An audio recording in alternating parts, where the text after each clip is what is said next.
Catching Pikachu on the railroad tracks. All mixed reality is service design. That speaker is Hilary Dixon. She's an experienced designer at Nerdery.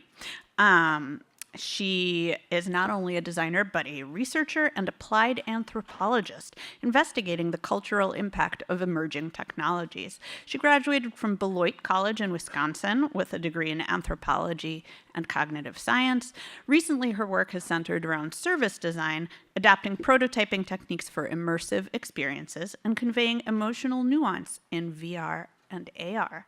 She works as a UX designer at Nerdery, where she founded the Mixed Reality Studio, a skills lab where technologists experiment with immersive technologies in cross-disciplinary teams. Previously, Hilary has spoken about mixed reality and design ethics at conferences around the Twin Cities, including Mini WebCon and DevFest MN, so she fits right in. Let's give her a warm welcome, Hilary Dixon.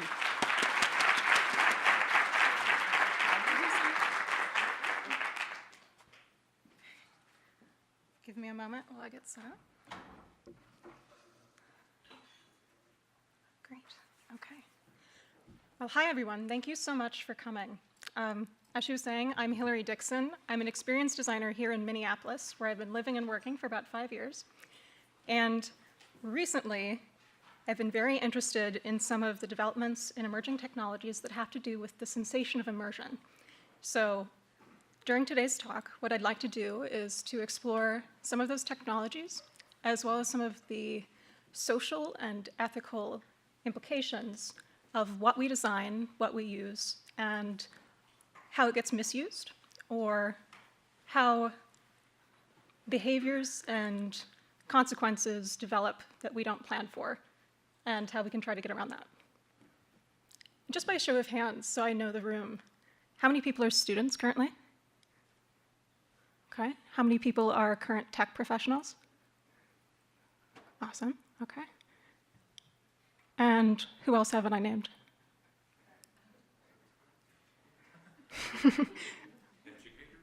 Educators. Thank you. Okay.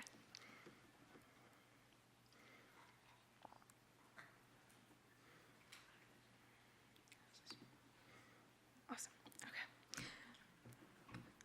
I really like this as an example of an immersive space or technology. It's created by Team Lab, which is an art collective based out of Tokyo. Some of you may be familiar. They actually had an installation at the Walker Art Center last summer.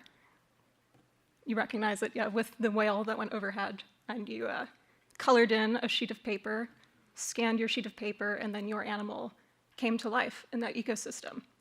And I hope that my animals still exist in that ecosystem and are leading a good life. I'm emotionally attached.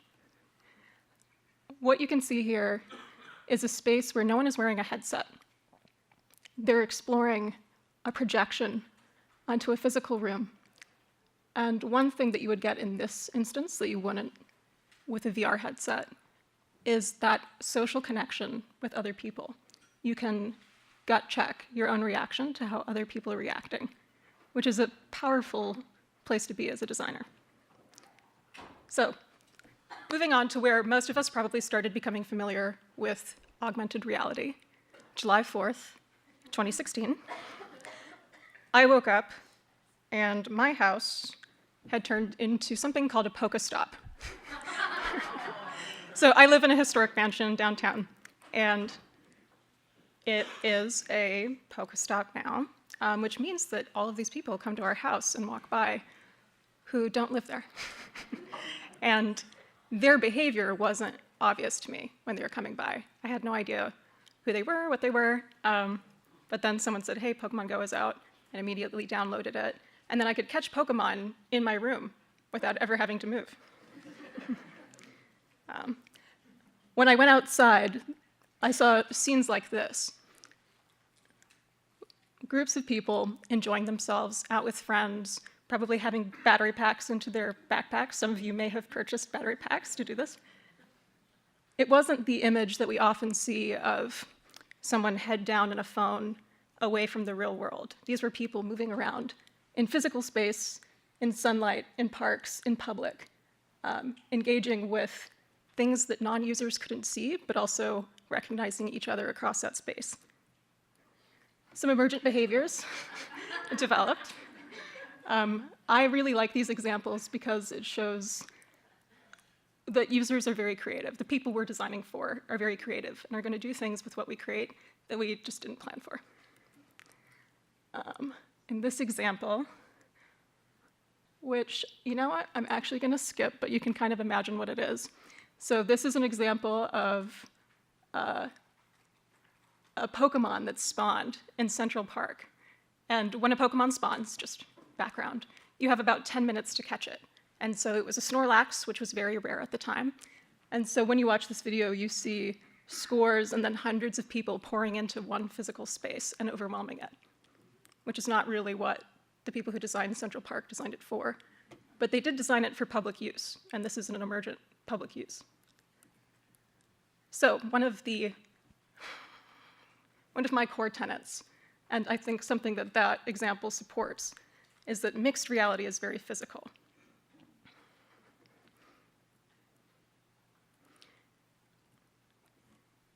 So to explain some of the difference between VR, AR, and MR, which are some acronyms I've been throwing around for the last few minutes. VR is virtual reality, where you are wearing a headset and you are fully immersed. It's basically the Matrix. Once you put it on, you're not very aware of who's around you or what they're doing. Augmented reality, a great example is Pokemon Go, where it's a digital layer that's overlaid over the physical space. Mixed reality is a little bit harder to define, which is why I like using it.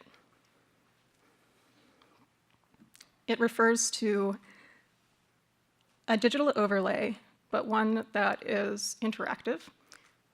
And then depending on who you talk to, it can also extend to experiences that go outside of the technology and into things like haptic feedback, touch, service design, or like the Team Lab immersive room that we saw at the beginning. So this is a recent example of something that the Weather Channel has been doing, which I found very interesting. I'm calling this mixed reality. You can argue back and say that it is more of a green screen experience. I'm going to call it mixed reality because of what she does and how she treats it. And I will figure out how to play the video.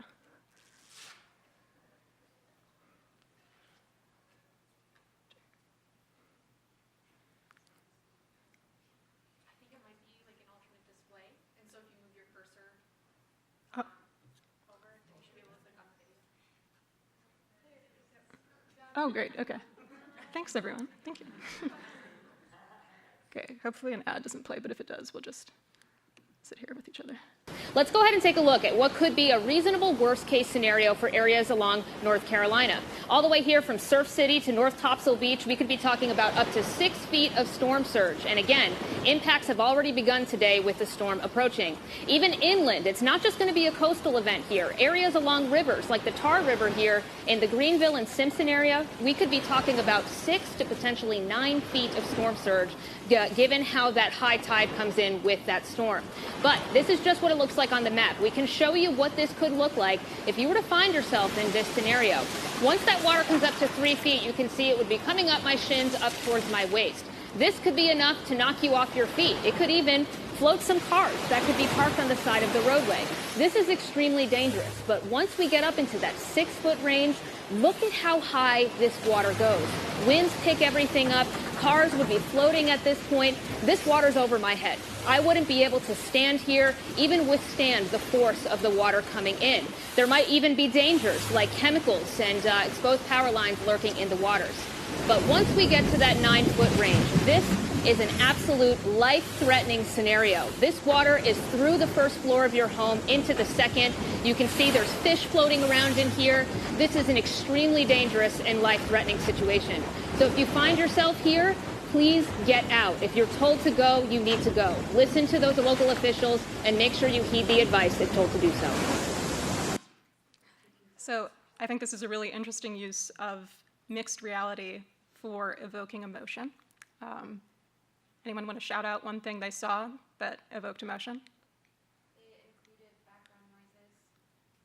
That's a great example. If we went back to the beginning of the video, you could hear that it started when she was still on the map, before any of this imagery had been put into play, which was a really interesting technique for ramping us into this modified experience.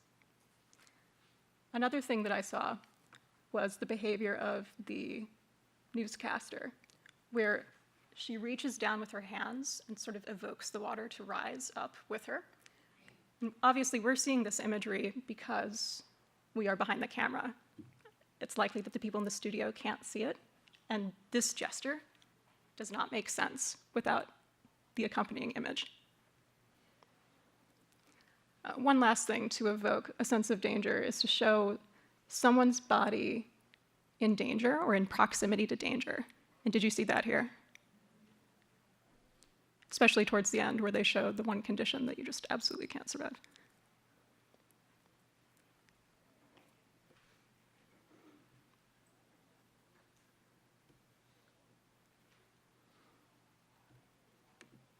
There we go.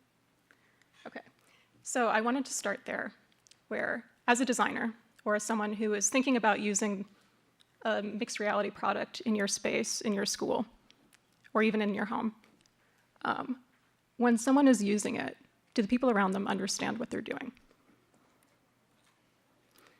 So this was someone else whose house turned into a Pokestop. His name is Boone Sheridan. He's a writer based out of Massachusetts. And so he wrote a pretty popular series of tweets about what had happened. His home was on the map because it was a converted historic church. This is some of what he said. So he had some social encounters with the people who were using the gym or his house. And to them, they were engaging with Pokemon Go in the correct manner. Like, it had been designed for you to go to any space that was a Pokestop and interact with it, own it, be in that space. To him, he's a homeowner. Like, who are these people on his property? So that is definitely something to consider as a designer, but also for us as a community, to start thinking about who owns physical spaces, especially if different groups are creating overlays that change behaviors or give different information in that space. You can imagine this auditorium filled with different layers, giving you different information based on your interests.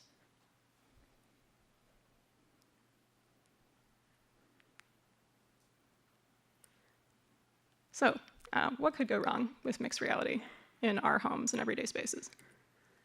A lot could go wrong. And in fact, a lot has gone wrong.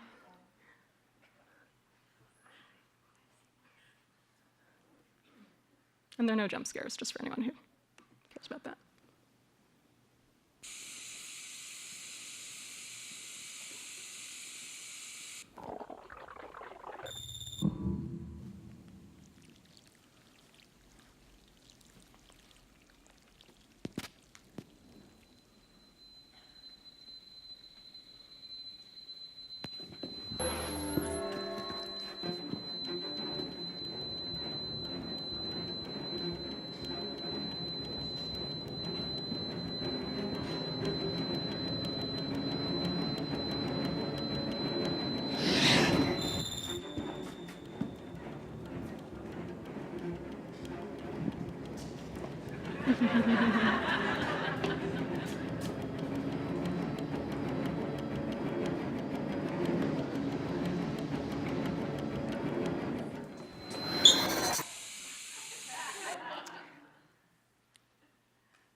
I would hate to get a virus in my home MR system and then have that follow me down the hallway.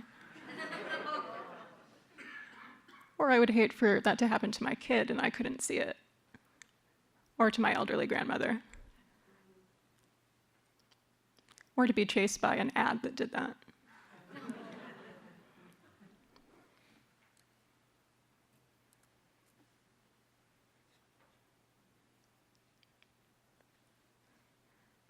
So another example of something that evokes a strong emotion, in this case, fear, but a different kind of fear. Fear that's meant to entertain, that's intentionally trying to push your buttons, and does it very well, I think.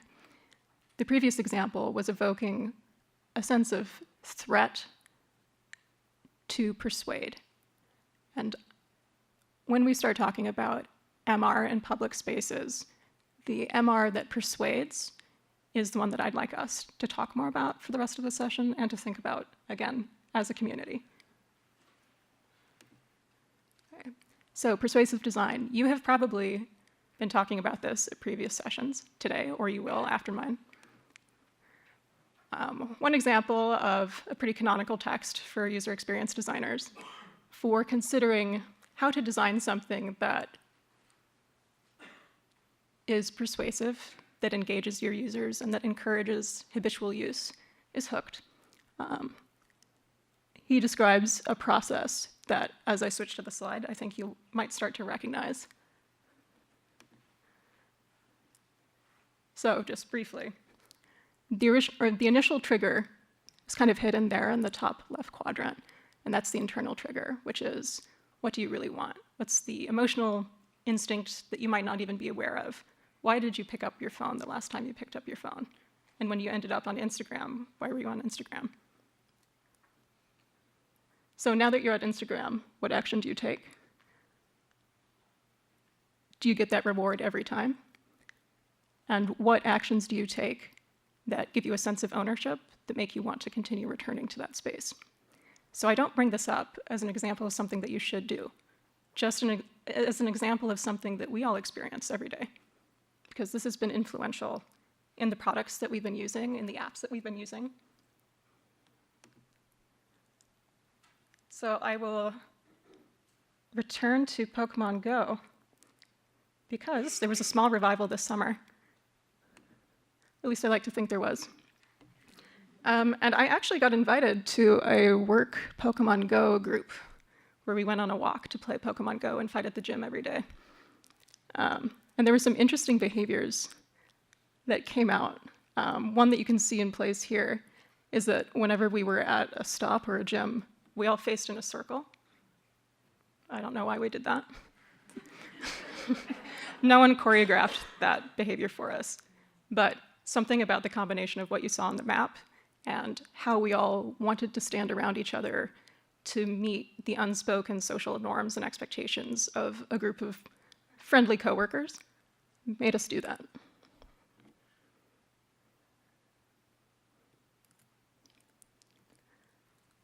You stand in a circle.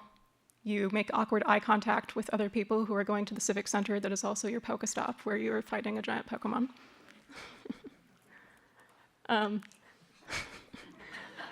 So you could also find some of those triggers that we were seeing in the model for Hooked in Pokemon Go. They made some updates over the last year that are intended to encourage use, that are fun, for sure. I don't know how many Pokemon Go players we actually have in the room. Show of hands. You're my people. Okay, so briefly, some things. They add new Pokemon. That gives you a sense of, oh, there's something new. I want, I want to collect them all. Like, I want to complete my set.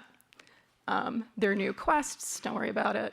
There are streaks where you can spin a Pokestop or catch a Pokemon every day for 7 days straight, and then you get a big reward. So it encourages you, whether you're planning to or not, to open Pokemon Go and just do that one small behavior. But once you're in the app, you're probably going to keep engaging with it.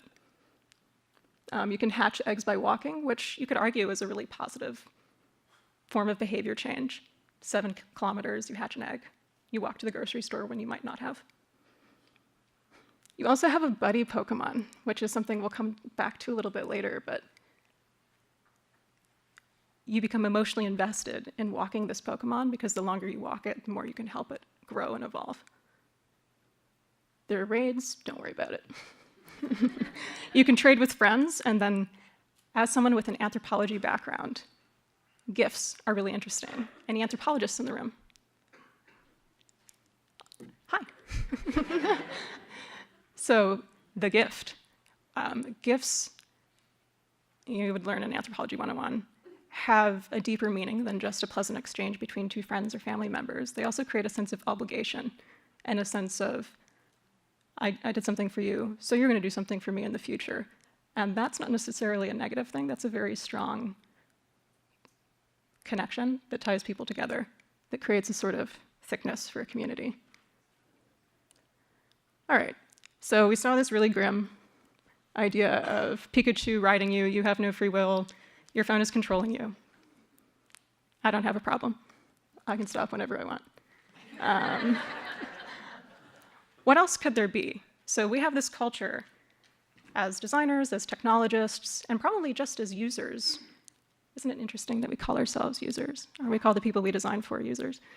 Anyway, people who are using their phones. If we come to anticipate this and we come to expect this, we won't expect anything different or anything better. And so one of the things I'd like to do as a result of today is to just have us start questioning why the apps that we use grab our attention. Why are they designed that way? Is that what I want on my phone?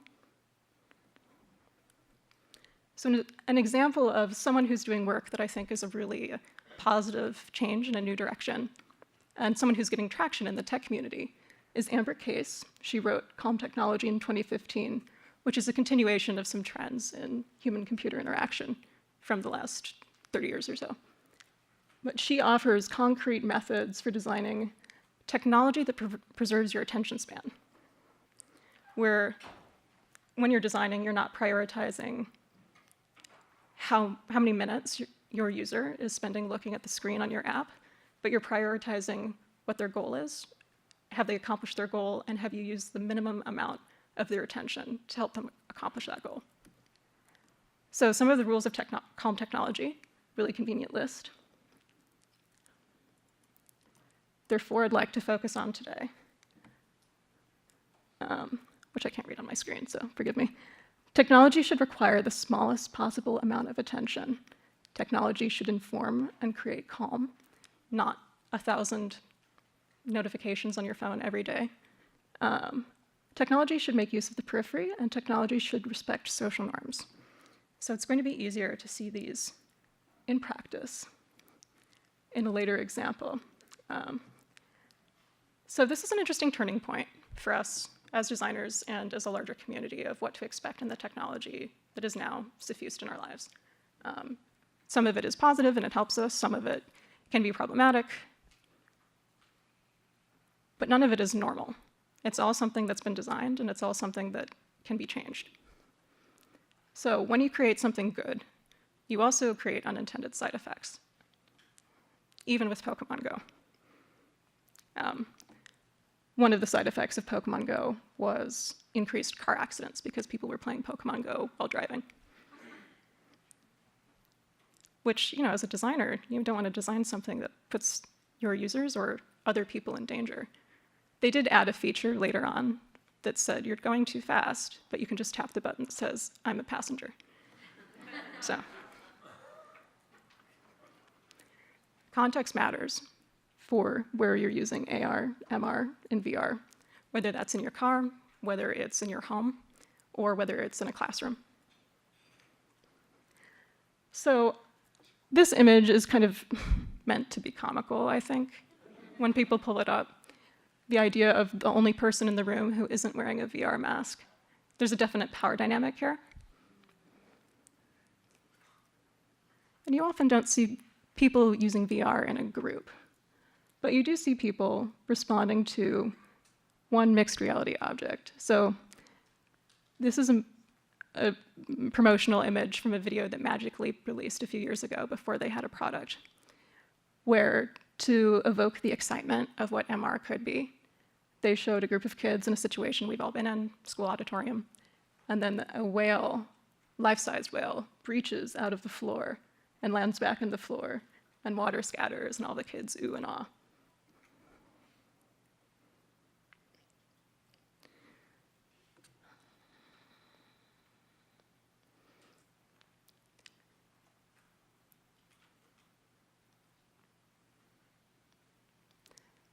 So when they made the Magic Leap, they continued that sense of attention to theater or emotional impact into the design of the headset itself.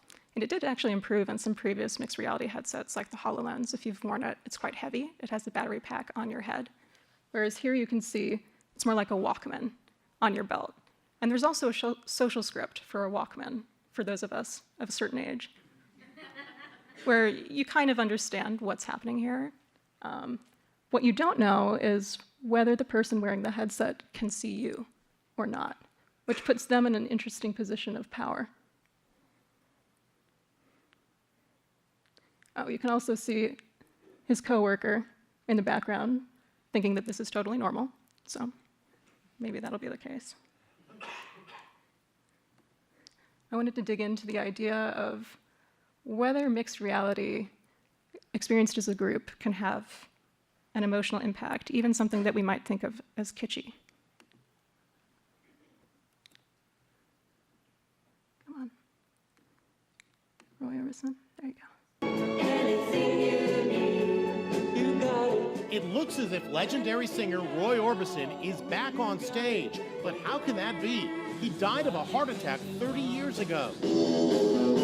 Incredibly, this is a digitally recreated Roy Orbison. Look at how realistic his guitar playing is. Even the fringe moves on his jacket. It took 9 months to create a lifelike hologram of the crooner. Thanks to technology, a digital Roy Orbison is now on a 28-city tour starting right here in Los Angeles. How'd they do it? The hologram merges a body double, motion capture technology, and Orbison's own voice to create an entirely new concert. Marty Tudor, a bass hologram, is behind this Roy Orbison recreation. We looked at every single Roy Orbison piece of film that exists, every photo, every movement was analyzed. The singer's son, Alex, couldn't be more thrilled with the tribute to his father. Literally, I just started crying, and I thought, oh man, I'm like, you know, here I am like crying, and then I looked next to me, and the person next to me is crying.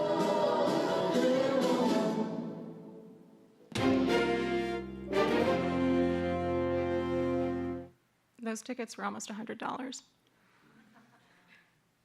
But if you have a favorite musical artist who's passed away, where you could have a sense of some sort of evocation of them, I wonder if we would try to recapture that experience of being together with other people who also want that experience.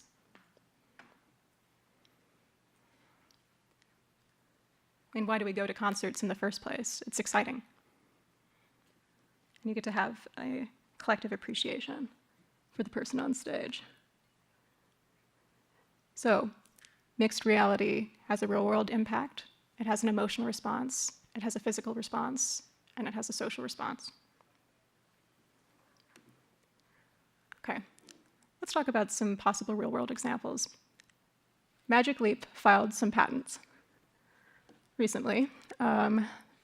This is an example of how two people, presumably wearing headsets, walking around their day-to-day life, might encounter mixed reality in the wild. Looks like a parent and a child in a grocery store. And the child has encountered some sort of interesting object hovering in space. It's not clear whether the parent can see it yet at that point or not, but it is at child height, which is, if you've studied grocery store and retail management, especially in the cereal aisle. If you go through at our height, you're probably going to have a very different experience than anyone going through at about this level. They'll even design the eyes of the mascots on the front of cereal boxes to be looking up at someone who's about this high. So I think that this is an interesting continuation of trying to establish an emotional reaction with the young shopper using mixed reality. Something exciting happens, it bursts out of the wall, and now the adult can see it. She doesn't look thrilled. If anyone here has to shop for groceries or likes to shop for groceries with their kids, I'm guessing you've had the experience of, I want that.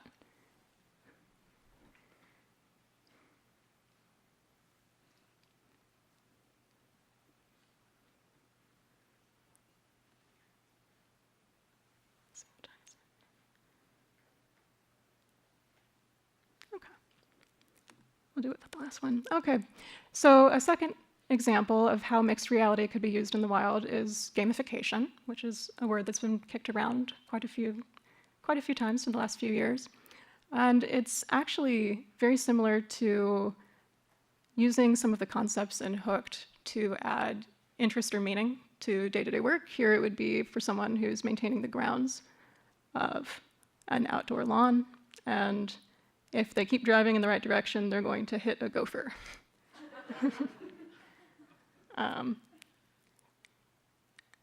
Do you think that this really adds to that job? I see some shaking heads. Do you want to answer? Yeah, go ahead.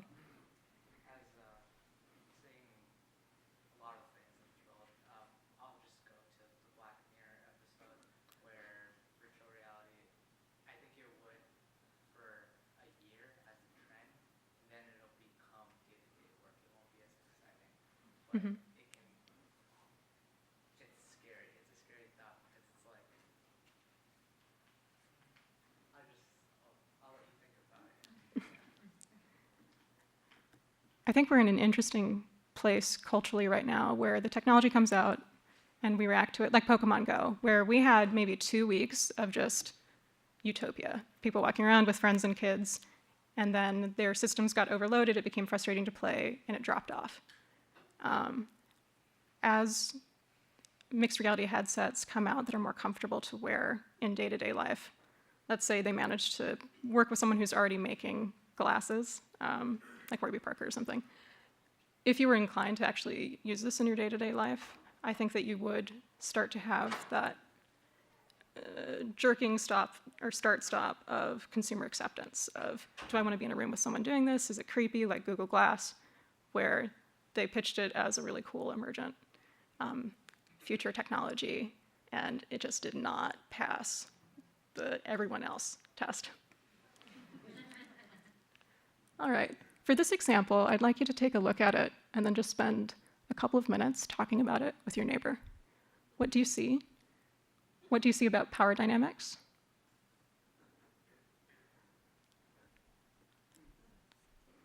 Go ahead.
Okay, let's come back together.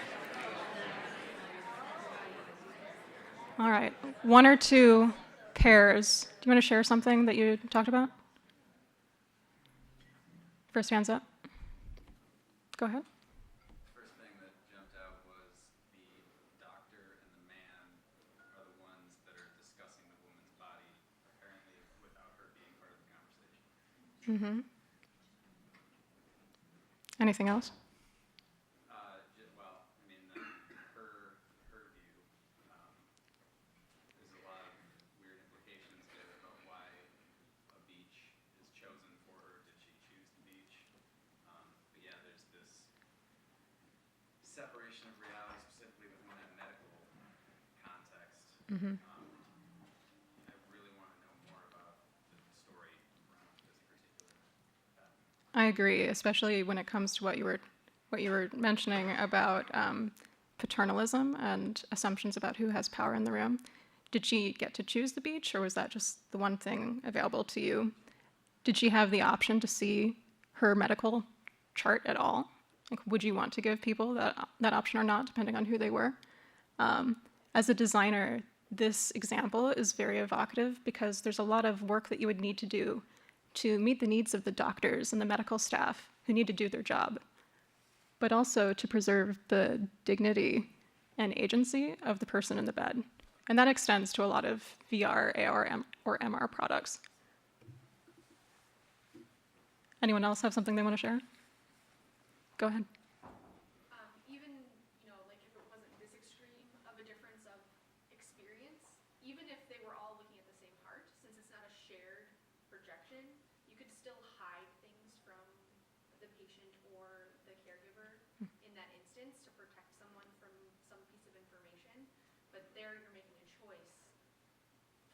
virtual instead of having the shared, like truly shared experience Mm-hmm. because of that individual headset and like what the power of controlling information that way. It's interesting to consider what this would look like if it was designed for sparking a conversation between the doctor and the patient. Do we know that they're not occurring at separate times? Because it doesn't really, we all make that assumption, but Mm-hmm. it looks like she's wrapped up in the conversation about her heart. And then, without extra information, Mm-hmm. And maybe that's her after they're gone, like wanting to have something to do when she's alone in a hospital room all night. And I think that's a good point too. Some of these seem inherently creepy, but it's good to go deeper. Okay.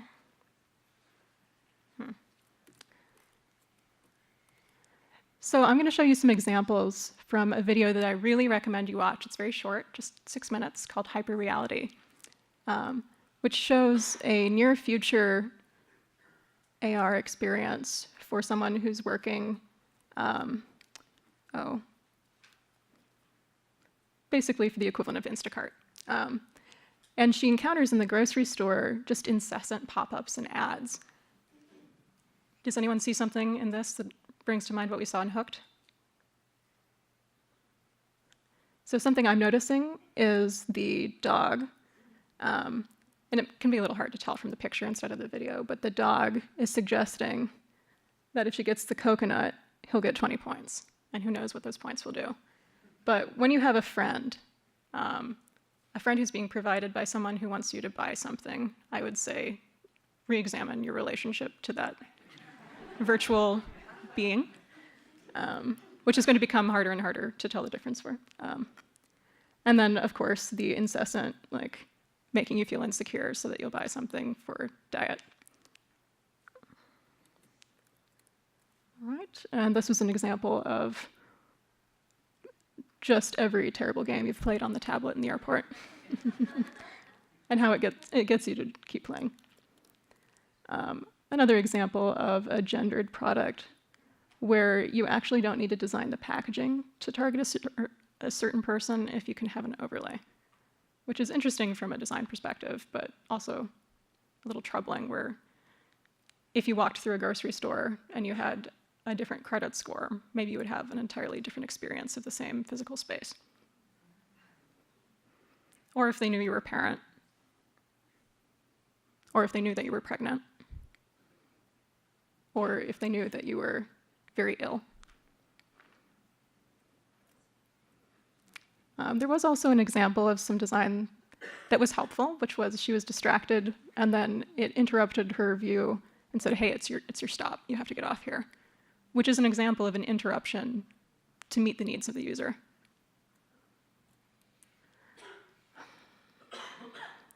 So my question would be, is this engagement? Is this the best way to design AR or MR?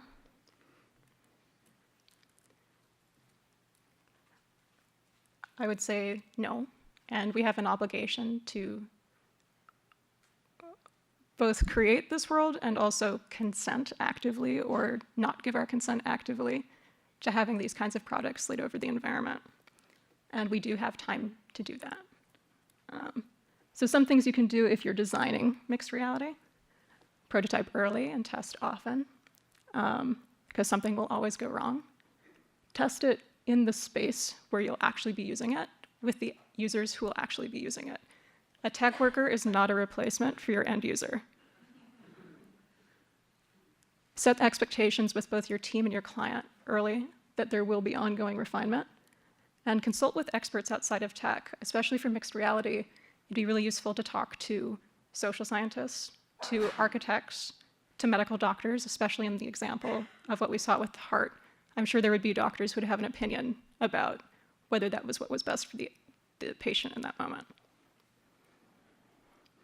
And anticipate unexpected behaviors and include testing in the budget, especially for something like the example of Pokemon Go, where people actually died because people who were playing Pokemon Go hit them with their car. So something that seemed like a fun, it's just a time waster. It's people playing around with digital Pokemon. It caused real harm. Okay, well, thank you. And are there any questions?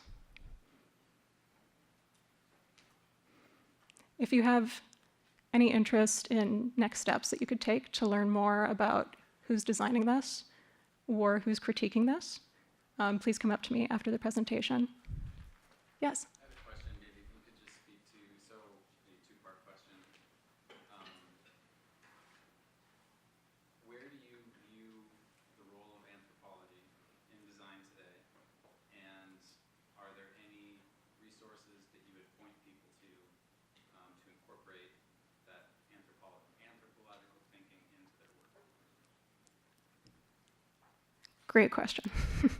I'm going to answer the second one first, which is where could you go to find out more from anthropologists who were working at the edges of emerging technologies, which is EPIC, ethnographic practice in, I forget the last one, but it's the guild almost, or it's the work group for, and the professional organization for anthropologists and ethnographers who are actively working in the field, not just in academia, but for corporations. They're interesting people to talk to because you often have to get creative to apply theory in the field. So there are some current anthropologists who are posting to EPIC about what they're doing with AR and VR. As far as the role of anthropology in technology in general and augmented reality in general, I think that one thing that anthropologists bring to the ground is that they are trained to deconstruct what seems normal and to interrogate that. And that has a business value to you. It has a value to you for ensuring that your product doesn't cause harm. It has a value to you for ensuring that your product doesn't tank when you let it out into the field because you're not the end user and you let something be released that had no real need for in the community that was using it. If you're interested in the work of an anthropologist who's currently working in the industry, actually there's an anthropologist working at Hormel who's been helping them develop new products and doing house visits. So there's an interesting article by her on Bloomberg. I find it interesting anyway.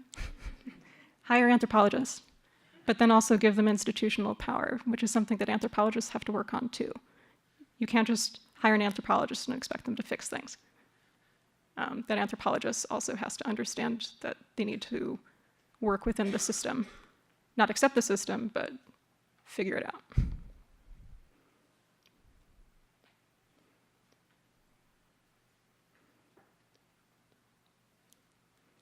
Thank you so much.